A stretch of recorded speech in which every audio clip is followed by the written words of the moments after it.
Happy Monday, and I'm here at the Thirst Trap.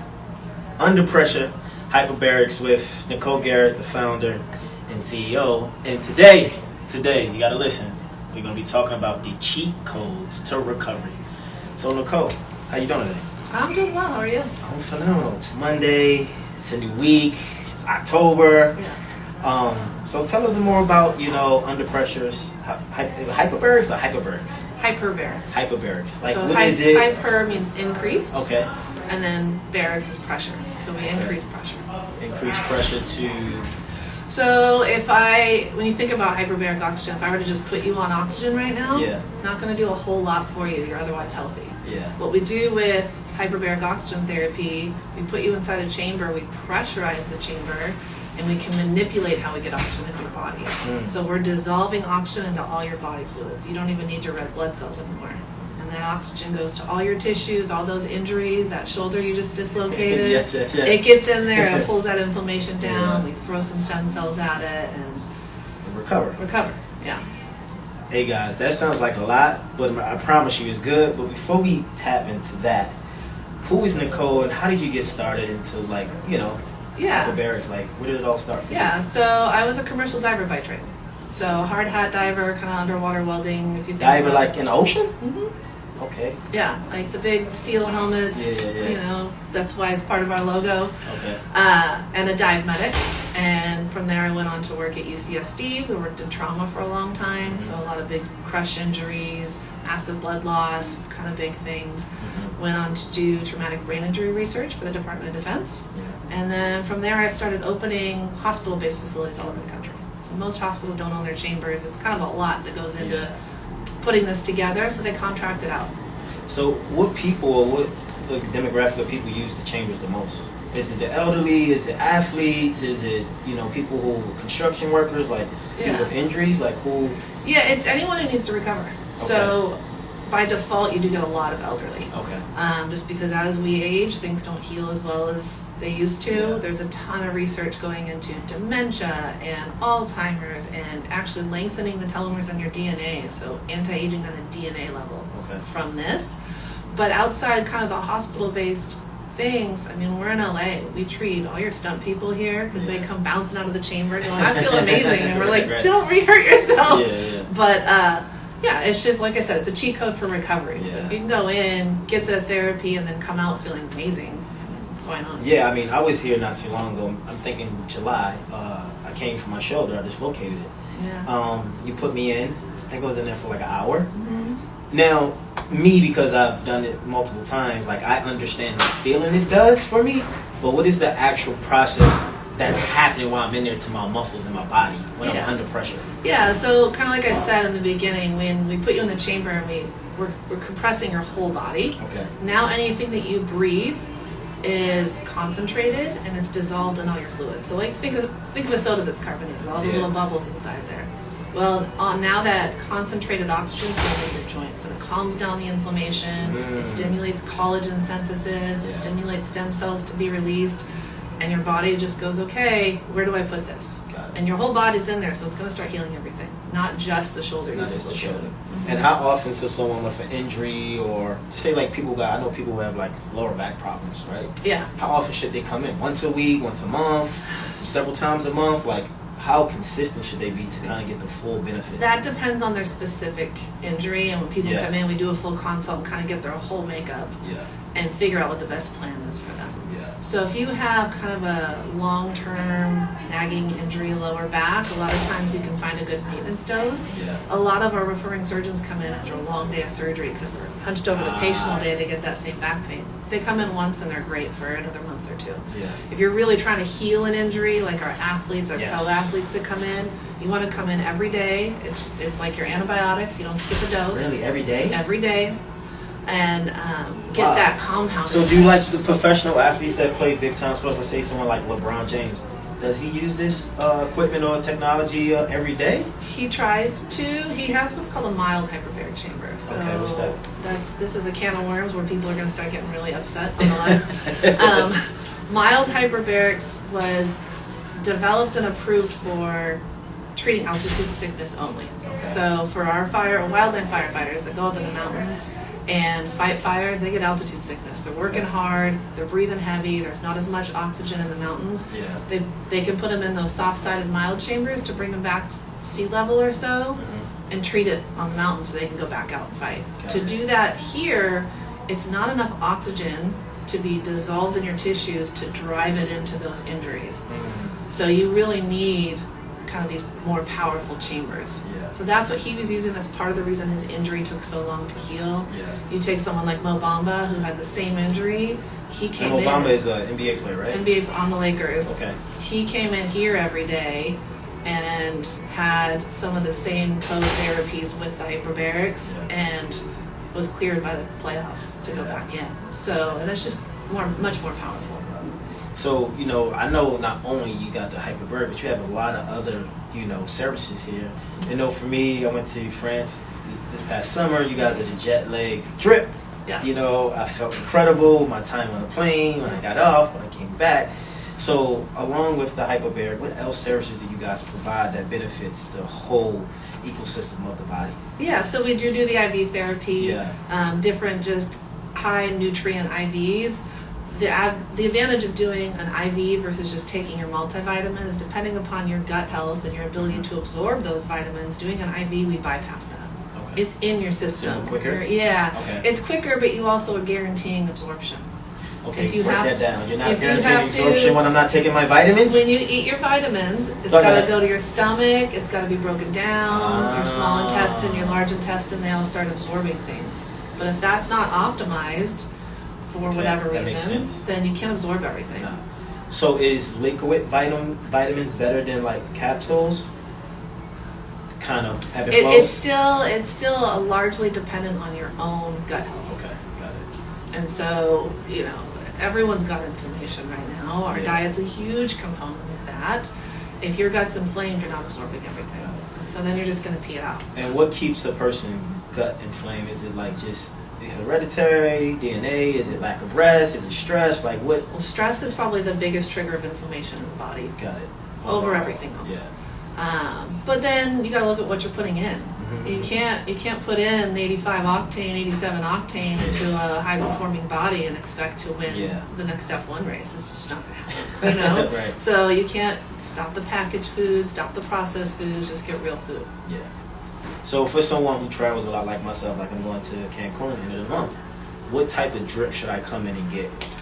I would do the jet lag IV preemptively or the immune IV, just because you're on a plane, touching a lot of communal things. You just want your immune system to optimize so you don't get there and then get sick. Right. And part of the benefit of the IV too is just hydration. Got it. And what's the ingredients in those IVD? Are you aware of? It depends on which one. A lot of it's we heavy on B vitamins. That's great for your immune system. We do B12 pushes. We'll do glutathione. You do that as a push too through the IV. Really good for liver cleansing, liver health. Okay. Do you get IV drips? I do. You do? How many times? A week or a month? Well, anytime someone calls out and we already mix their bag, it's kind of a race to see who gets it. But sometimes about once a week. Just to get that high dose in. I do take daily multis, but Got it. you know. And so you got that. You was telling me about this machine here, people. Is it oxygen therapy or HEBU? What you say? EBU. So this is our newest oxygen under pressure delivery system. Yeah. It's extracorporeal blood oxygenation and ozonation. So what's that? Can you break down the terminology? Right. What are all those letters mean? We take out your blood. Okay. It goes through actually a pretty powerful filter first. So they already use it to take cholesterol out of your blood and help lower cholesterol. After it goes through the filter, we oxygenate it. Okay. And you will actually see your dark, deoxygenated blood coming out on one side and healthy, bright red blood coming back in. And then we can also dose ozone. So you clean the blood, you're We're saying? cleaning the blood. Interesting. And ozone is O3. So everyone knows like O2, it's written everywhere, every logo you see. Oxygen's a really stable molecule in pairs. You add a third oxygen molecule on there, it's not stable. We put it in your body and it throws off that extra oxygen and helps to grab free radicals, grab toxins, pull it out. And specifically biofilms. So bacteria, viruses, part of the reason our immune system struggles to get to those is it can't get through the biofilm. They're little protective shields. So the ozone, and same with the hyperbaric oxygen, that extra oxygen takes away their shield. Now your immune system has a better chance of penetrating. Got it. And what people, so all people come use this? Or Yeah. just... Yeah. Speak up. Yes. A little Too bit quiet louder. for you guys. Sorry. Yeah, so for the what's it again? Ibu. The Evo. Much easier just to call it Ibu. Evo. And it benefits, clean out your blood cells, right? Clean your blood cells, clean the toxins out of you. It's not just red blood cells in your blood. Right. It's all the nutrients we just threw that into that IV. Yeah. It's all the toxins. There's bacteria in there, so it just cleans all that out. Got it.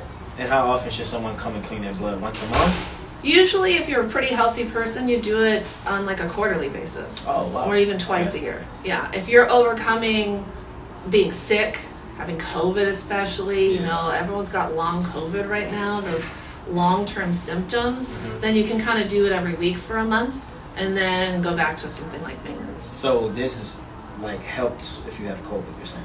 Oh yeah, huge. Because COVID weakens your immune system because your body's trying so hard to take care of the COVID that your underlying sicknesses come out. One of the big ones we see is everyone had mono or Epstein-Barr as a kid. We're seeing a huge resurgence of that, and it's because the COVID took down your immune system. So now that's been hiding in there is coming out. And the thing is, I think the biggest thing about what you guys do is beneficial not only for the body, but for the mind, but for the entire body. Yeah. But what I've noticed and what I understand from the world at large and people out there is that the lack of information, the lack of education, we had a lot of terms in here in this discussion thus far. I want to kind of take it back and kind of break it down to make it make sense in a way where people feel comfortable and confident in coming and getting in the hyperbaric chamber, getting the IV drip, cleaning out their blood. What can you say from your perspective to make people feel safe that they're coming to a place that's going to benefit them and not hurt them? Because I think when people think of the things we've talked about, spoke on, they're like, oh, that's what you do. You work out, and you're a recovery guy. And it's like, no, this is for everybody. Yeah.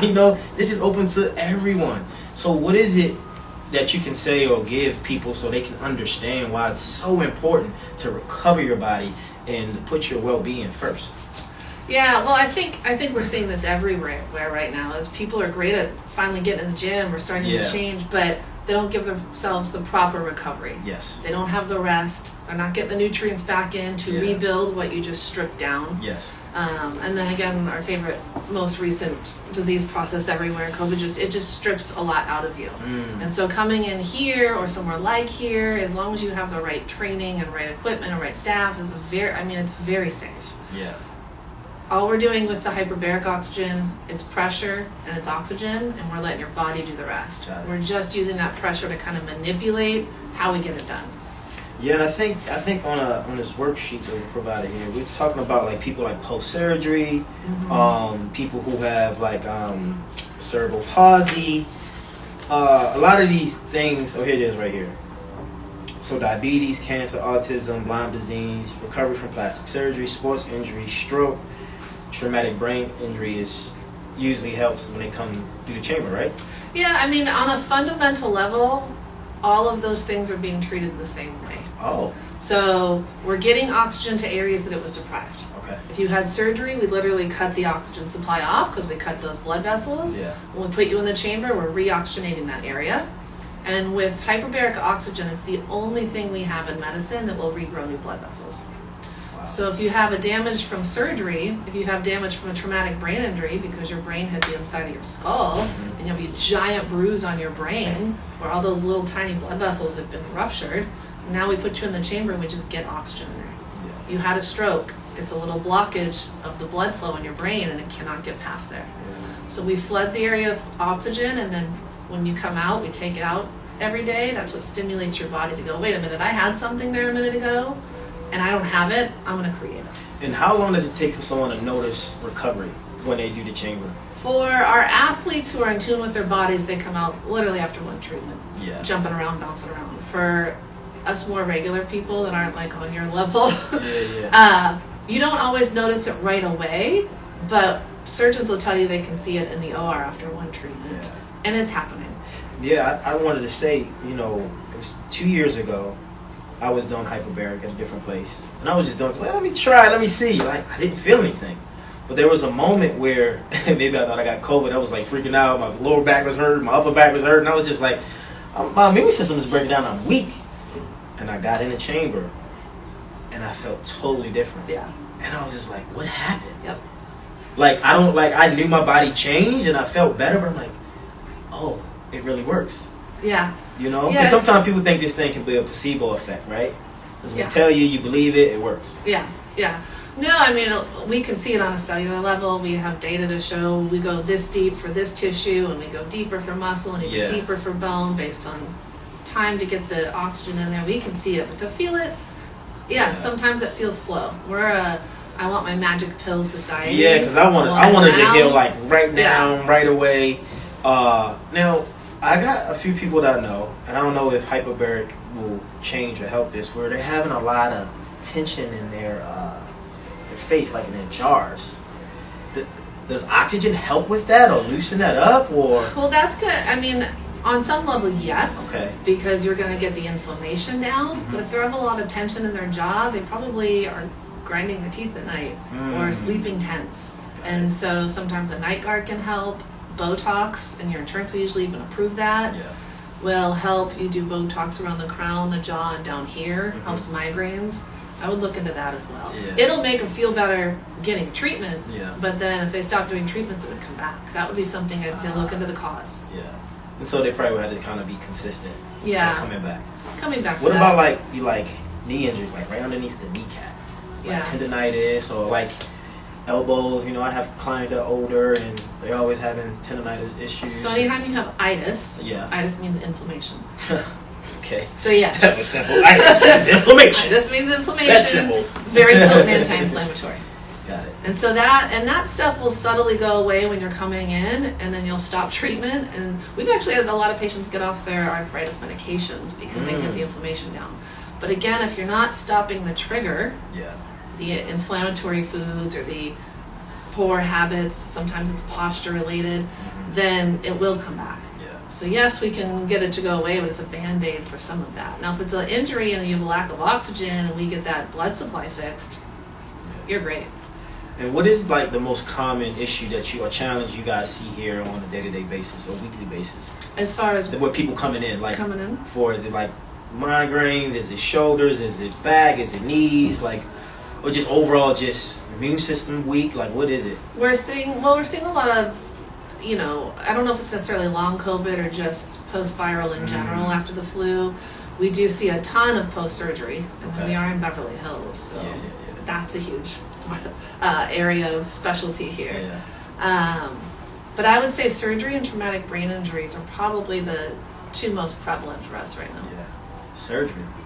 Is it because the surgery just put too much inflammation on their body once they made the transition? Like, no, so you can have complications after healing. Usually it's where they bring the tissue back together and those edges don't heal all the way. But also you can prevent scarring and treat scarring with the chamber because you get that inflammation down and you get the oxygen in there right away. So are you saying people should come before they get their surgery? You should do 1 to 3 treatments before. And then do 7 to 10 after if everything's going perfect. If there's complications, sometimes you need more. If you've had a lot of surgery in that area before, I would actually do 10 to 20 before your treatment. Get all the blood supply fixed before they go in and cut it apart again. And do doctors that do this type of surgery, they prefer patients to do that? Or do they prep them before coming in? I'm pretty sure they do. Most of our surgeons in the area now tell them, if they're not smokers, come in for a couple treatments before. If you have a smoking history, again, you've got blood vessel damage. So that's do 10 to 20 before to make sure the surgery will be successful. Otherwise, we know when we cut, it's going to fail. And so would you say hyperbaric is more like a deep meditation for the body? Because I feel like when you're in there, you're like, your body like automatically like resets or regulates like to its normal self. Like you're more like, not depleted, but you're not tense. You're not thinking. You're more like, I always fall asleep. Well, most people are very relaxed in there. You remove your cell phones and any stimuli. So in that sense, it's very forced. A lot of our patients like to listen to frequency music and meditations while they're in there. and get the dual benefit. But there is some benefit to just that much pressure being on your body. It's kind of, you get some lymphatic drainage, it's like a big hug. For the world we living in today, my intentions for the world is to be healthier, to heal, to be better, to be stronger, wiser, to help the ecosystem of themselves. Mm-hmm. What is your intentions for Under Pressure Hyperbarics, and how do you see things moving forward for humanity from your lens? Or what do you want to see? Well, more prevention. We're still a very reactionary society when it comes to healthcare or personal health. We wait till something's wrong. Why is that? Why do we do that? Well, some of that's culture. Okay. That's just how it's been forever. We're not a society of prevention. Our insurance companies don't support a lot of prevention. If you're going to do a lot of that preventative stuff, it's out of your own pocket. So they wait till it gets so bad they have to go in, and then, ounce of prevention is a pound of cure. If you can come in, if you can keep the inflammation down in your body, keep yourself hydrated, get adequate rest, you probably never progress to that, oh no, I have this very big thing wrong with me. Yeah. Or if it happens, you're going to recover so much faster. And what is there's a frequency, there's a paradigm around holistic well-being and preventive care. Why is that? Like I said earlier, like people are afraid unconsciously. Even like if my parents came to town, my mom was here like last summer, and I wanted to take her to cryo. She didn't want to get in the chamber. And it's like she just was so resistant, which I get because she's not comfortable. It's not common, but it's a stereotype. It's a paradigm that. Why is it like that? Is it because it's too attached to like being in the hospital or being less or sick or? I think even with cryo and some of those, I think there's just largely a fear of the unknown. With hyperbaric oxygen therapy, there's often a fear of claustrophobia. Yes. That's part of the reason we have those clear acrylic chambers. I wish we had one here right now. Yeah. You gotta see. It's a little loud. Go to their page right now. Under Pressure. But the clear chambers, you can see out. We can communicate the whole time. And some of that's just education. Yeah. Being comfortable with the unknown and diving in. It's not something, a lot of people look at this and go, you're going to take my blood? Right. Wow. Yeah. Or even getting like, a drip and you got to, get some blood out of it or stimulate that. Another thing that I realize is that investment. I always say the greatest investment we're making life is in ourselves. Yes. So people might not want to pay for training. They might not want to pay for a vitamin drip or a hyperbaric. But it's better in you, the vibration of you. I guess this goes back to what you said before, because we're programmed not to invest in our health and well-being. Yeah. Why is that? Who is driving that intention for us to be that way? It's like we're going to eat unhealthy food, we're not going to work out, we're going to drink, we're going to party, but we're not going to invest in the health of our body. Yeah, I don't have the answer for that. But just look at most of the U.S. compared to Europe, where you just came from. Yeah. We work, live to work. Yeah. Where they work to live. Yeah. There's a huge balance where they take time off midday and do their siestas, but that's their self-care. It's also putting the big meal in the middle of the day instead of right before you go to bed. Yes. That's their programming is different. Their culture is different. Our culture is work. Yes. And that means work, grab some food as you're running down. I'm a victim of this. Yeah, I eat at my desk while I'm working. The last time I took an actual lunch, I couldn't help it. Yeah, we gotta stop that. I just want more people to be healed and have the information about hyperbarics. So, what part of LA are we in right now? We're in Beverly Hills or West Hollywood? We are right on the edge. Technically, Beverly Hills, a couple blocks from Cedars, but we're right on the edge. And so you got the IV, you got hyperbaric.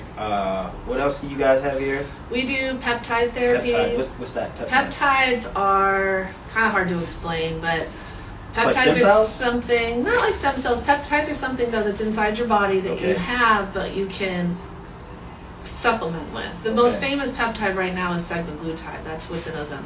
That's the big one that's helping all the diabetics lose weight, get their sugars under control. Yeah. But it's not a drug per se. It's something your body makes, and we're just supplementing more of it.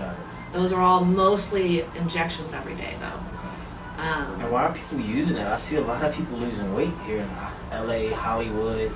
Is there a side effect to that? Semaglutide does have some side effects. And again, just like anything, you can have too much of something, so you have to be careful. If someone has any history of thyroid issues, they can't do that. and can cause thyroid issues. And you have to watch your pancreas a little bit. So it's working with our insulin system that's driven by our pancreas. So it can cause some inflammation of the pancreas. So it's not one you just want to like jump into. You want a doctor to be monitoring your labs and making sure we're not stimulating inflammation during that process. Yeah, well, people, be aware. Yeah. For the peptides, those types.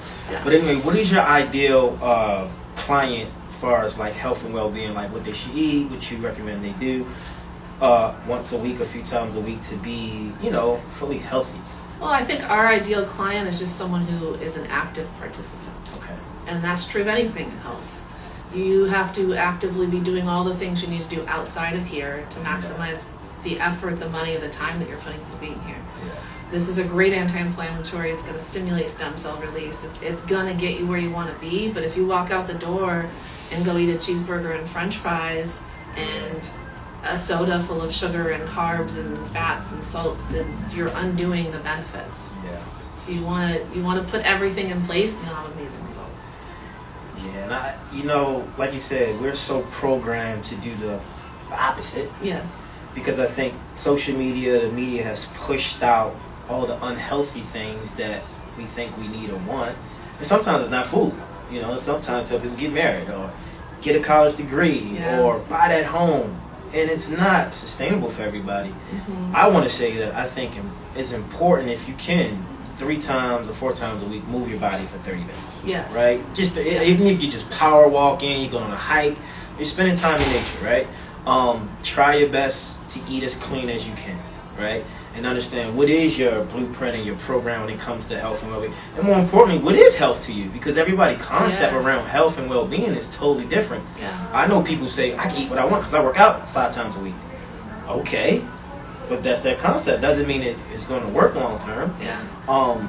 But I just think recovery, even when I just got a certification of my NASM cert, there was nothing in the certification that talked about recovery at all. Yeah. It talked about overtraining. Yeah. But they didn't talk anything about recovery. Why is recovery such a hidden factor when it comes to the physical training for the health of your body? Like, why is it not out in the front? Like, I have a client, she says she's all about longevity over vanity, right? Because fitness, look at me. Yeah. But no one talks about I'm healed or I'm recovered. Like, why is it not pushed out enough? Is it becoming a new thing now? The society's changing as a whole. Yeah. People are kind of waking up to this. People are starting to look at prevention, anti-aging. Yeah. But that's actually a good concept for her because you can do the fitness and look good now, but as you age, if you're not doing the right things to recover and replenish, it's gonna show. Yeah. It's gonna show in your tissues. Your collagen's not gonna last. It's gonna sag, and then you're gonna be Right. forced to do something to compensate versus, again, just preventing it, doing it right the first time. Yeah. And I think these things should be in school. They should build them in curriculums. They should be, I said before that she should come up with a book, cheat codes. What is it? Cheat codes for, what do we say? Healing, right? Or recovery. Recovery. Because if you know how to recover your body, then I always say, in nutrition, they teach you how to add and not take away. Because when you start adding the right things, the wrong things will start falling off. Yeah. So I feel like if people knew the benefits of recovering their body, they'll understand, the benefits of moving their body. Mm-hmm. But if you don't know neither, it's like, why would you do it? So I just think, we need hyperbaric chambers in every university, every school. I'm not sure if they have any. Maybe they do in the major D1s, but I know when I was in college, I don't remember having this type of equipment or ozone therapy. Yeah. Or vitamin drips. You don't need a vitamin drip, you was hungover. Yeah. It's like, why is that? Yeah. Like, why not just weekly or monthly or quarterly that we should get these drips? Yeah. I think it's something that we should definitely be moving towards. Yeah.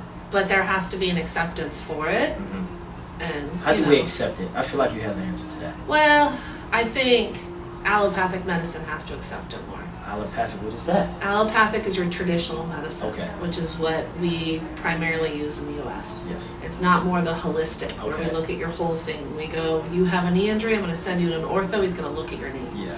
Whereas you go to someone who's like a chiropractor, they're going to say, yes, you have a knee injury, but did you know your foot was partially dislocated? So every step you take, you're putting undue stress on your knee. Yeah. Or like half the pro athletes I've seen in here for knee and ankle injuries come in not for the first injury, but because the other side is now starting to do the same thing because they've been overcompensating. They didn't treat the source. Yeah. So getting that recovery in the first time would have prevented the secondary injury for them. Yeah, I mean, recovery people, recover your body. By the way, follow Under Pressure Hyperbarics on Instagram. Do you guys got anything going on for like, you know, this fourth quarter? Any programs or discounts or anything in particular that people should look forward to? Or? Yeah, this month we're really. By the way, are you doing anything virtually? Because you know we are in LA. Do you? Do yeah, any we do virtual consults. Obviously, Okay. our facility's here, but if you're looking for a good program, and then you know you live in Atlanta or you live in New York or whatever, we do telemed consults to at least help you build a plan. And we can do some of your initial nutrition and hormone testing, mail that out, and then set you up with a good clinic. Our goal is to open more Under Pressures. We have a couple in the works, but. And how important is hormones like for a person's individual body? Because you got people who go to the gym and they work out, but then they can't drop the weight, or you know they bloated all the time, and it could be something in their hormones or in their blood that they don't know about. Blood work helps tremendously with figuring that out. Okay. Because a lot of that prevents recovery. right. So do y'all take blood here? Yeah. Okay. We do, and then we also take it here, but we can mail the kits to your office or set you up with LabCorp wherever you're at, and then interpret the results and give you a plan. Got it. Yeah.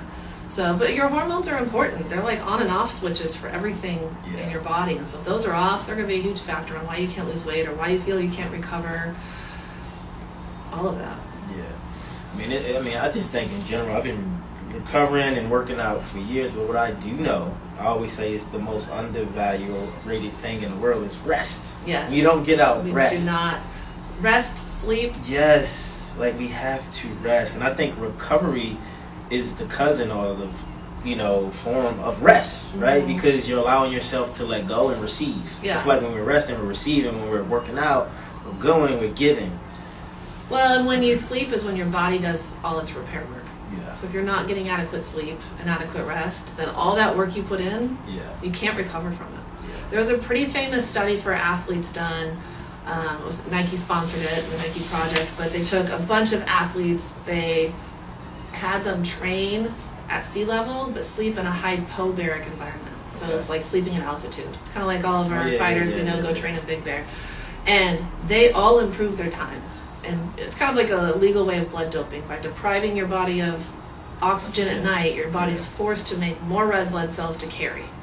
The problem with the study they also found was everyone had more injuries and most of them couldn't fully finish because at the most important time of repair, their sleep, they didn't get enough oxygen.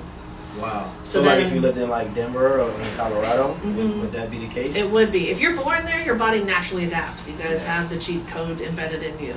But if you or I went there because we're not used to living there, it's a factor. And why is it? I remember when I was in Mexico City, I think the altitude was maybe like 4,000 or 5,000, and I was working out. I'm like, why am I so tired? I'm in shape. Yeah. What is that? Is it because the air is like thicker there? Or? No, it's thinner. It's thinner. Okay. So there's less atmospheric pressure on top of you. So right now we're basically at sea level in Los Angeles. 21% oxygen we're breathing here. Yeah. When you go up to altitude, say 4,000 feet, you have less atmospheric pressure. We're only getting 19% oxygen. Okay. Every breath you take, every move you make, your body still wants to use the same amount of oxygen, but it's not there. And so that's kind of what the hyperbarics does. We just bypass all that and dissolve in your fluids. But you go up to altitude, a lot of those athletes end up sleeping in a altitude tent or going to train there and then getting a hyperbaric treatment during the day to compensate for the loss. I think Canelo was training in Colorado for his fight. Oh, yeah. And so that benefits. What does they stay there the whole time? You live there the whole time. Got it. You have to be in that environment at least 10 hours a day to kind of get that benefit. Yeah. So usually it's just, well, if I'm going to be stuck inside this environment, I'll sleep. Yeah. But again, that's your most important recovery time. That's when your body starts head to toe. That's when you clean out all the debris and chemicals in your brain. That's why you don't sleep well for a while and you feel brain fog. Yeah. You're literally not able to clean it out. Well, this was a beautiful discussion. Did we have any questions? What you got there, Sheila? Anything? They're discussing Ibu? Evil? So Ibu, if you guys want to know a little bit more about it, and I am not the absolute specialist on it, we have someone that comes in every week to do it for us, but there's different forms of ozone that you can get. So some people will just get ozone injections in joints. And Oh, you can do just that. you just put it right in the joint. Your body takes that oxygen. And again, it's kind of like working a little bit like stem cells, but it's also got a powerful cleaning factor. The next is just to take out a pint of blood, inject the ozone in it, and then reinfuse it. Yeah. And they have some of those called the 10 pass, where they'll do that 10 times. Most people don't make it a full 10 times. Your blood's going to clot off. With this, because it's a closed system, we can do half of your blood all at once. Okay. And the reason we like this system over the others is, one, the manufacturer of this was very good about researching the products they used, the tubing, because oxygen is corrosive. So if you're not using the right components in the machine, you're going to oxidize it and you're going to overdose someone with ozone. Oh. So they eliminate all of that. But also you have the filter on here. And that filter is about half the powerhouse of the EU. We're pulling blood clots out of people that just had COVID, and you can see it in the lines. When we run the full system, you'll see we can pull extracellular waste off of your cells. So those, everyone who does EBOO is like, I feel amazing. I slept for the first time. Like they're starting to lower some of their medications. Again, it's powerful, just lowering your cholesterol too. And what is like the average cost for something like this for someone who get this? Yeah, I think they're about $1,800. Okay. Yeah. And what about hyperbaric if someone wants to come in? Hyperbaric, if you can't use insurance, we start around $350 an hour. Yeah. And if someone has asthma, is hyperbaric like recommended for them because they have trouble breathing? It's not going to affect your asthma negatively Okay. at all. If patients really want to take their inhaler in, we can do that. But your inhaler works like a vasoconstrictor to kind of reduce the inflammation in there. That's what this naturally does. Okay. Well, With oxygen therapy, other than recovery, with some other fun facts that you can get from HBO. Fun facts from HBO. I mean, other than recovery, it stimulates collagen synthesis. So anyone who's been working a career in hyperbarics, everyone's always like, you guys look so young. yeah. The coolest research I've seen in oxygen therapy or hyperbaric oxygen therapy in the last couple years came out of Israel, and they took 40, I believe it was 40 people with a median age of 65 years old, took out their DNA, mapped out their telomeres. Their goal was to kind of prevent the degradation of, every year your telomeres get shorter. That's your tails of your DNA, and that's what we have to replicate to make new skin cells, new pancreas cells, new brain, whatever. And they gave them 60 hyperbaric treatments for 2 hours, remapped it out, and not only did they halt the progression, but they actually regrew the length of their telomeres. So on a DNA level, they were 40 years old. So they took them from 65 to 40 years old on a DNA level, which is groundbreaking. We always knew it made you look younger and you feel better. Yeah, I've never heard that. That's But to have your DNA show the benefit it's pretty groundbreaking. So we gotta get people to come in. You wanna look younger, feel younger, be younger. We're all younger. Yeah. Young forever. And Eric, who's on your shirt? Oh, MJ Fadeaway, the greatest Salvador, the GOAT. You know, I got that energy on today. But yeah, Nicole, this was amazing. I'll definitely be here to get a vitamin drip. And also to try, I gotta do another hyperbaric chamber. Only thing is, my ears, pop. Yes. You pop. So You gotta, it's just, for those of you that haven't done it, going on a hyperbaric chamber, we call them dives because you're just like a scuba diver, you're diving. Yeah. But it's the exact opposite of flying. So it's like landing in the airplane first. You're gonna feel that pressure on your ears. You gotta clear them. yeah, you gotta. How do you clear them? I can't do that for you. We can now, unlike a plane, because we use single-person chambers. We can stop. We can wait for you to catch up. We can even go backwards. Yeah. Most people just kind of wiggle their jaw, Wiggle. yawn. You can Valsalva, where you pinch your nose, puff out your cheeks. Well, swallowing helps. Got it. Well, this was amazing. Thank you, Nicole. No, I thank you. appreciate you. Yeah, I appreciate you coming out.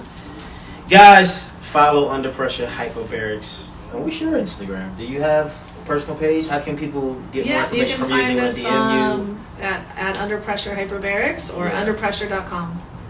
Got it. And get more details, more info, more information to better your situation. And listen, we're going to normalize recovery. It's going to be Yes. normal. It's going to be the normal, common thing, and things to come. So thank you, everyone, for joining and listening.